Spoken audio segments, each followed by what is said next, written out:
They told me it's exactly the same exact high as weed. When I first smoked spice, I was extremely high and extremely sick. I started getting real bad anxiety over it. Just a little shaking, pain in the upper chest. Sick. I worked to where I had to sit down and just take a rest. I just sat pretty much on a buddy's couch, and I didn't want to move. I didn't want to talk to anybody. I got really quiet. Sometimes you feel like you're gonna die.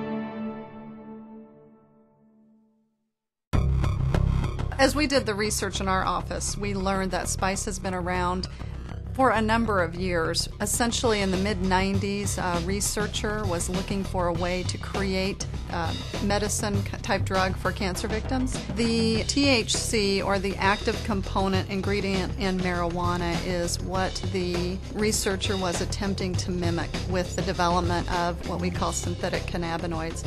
What he discovered was, while he was trying to find this medicine, was something that was so strong it mirrored the THC, but it was 500 to 700 times stronger, and it would have not been useful as a medication.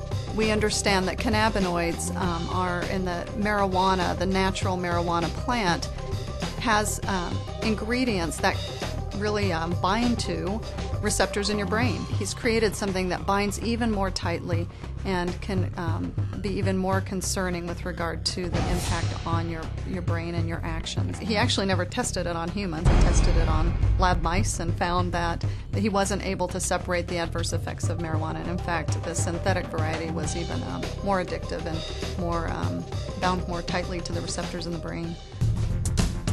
Some of the street names I've heard of is Spice or K2. Hay or Haze. There's Twisted Spice, and there's Soulless Spice. Chiba. Black Mamba. And there's one stuff called Judgment Day.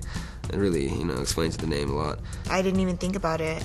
Everybody was on it and everybody was doing it. For the last few years, it's been sold in places like head shops, gas stations, convenience stores, party shops. When I went to the stores to go and buy it, it was incense. I got this kind or this kind. This smells like blueberry. And so this stuff's really strong. Even in the stores that we find spice in, we don't find the little incense carriers. We don't find all these other things. We find spice and we find pipes. We don't find anything to show its use for incense. It was kind of undercover, because they didn't want anybody to know that it was being used to smoke. The owner actually told me, he's like, yeah, it says not for human consumption. I pretty much knew that was just so that they could get away with selling it. It's the same thing as if you were to go buy a candle or you were to go buy something else. Many of the ingredients aren't going to be listed on there because people don't smoke candles. You don't put a candle in a pipe and then all of a sudden start smoking it. You don't roll up a candle in rolling papers and start smoking it. It's the same thing.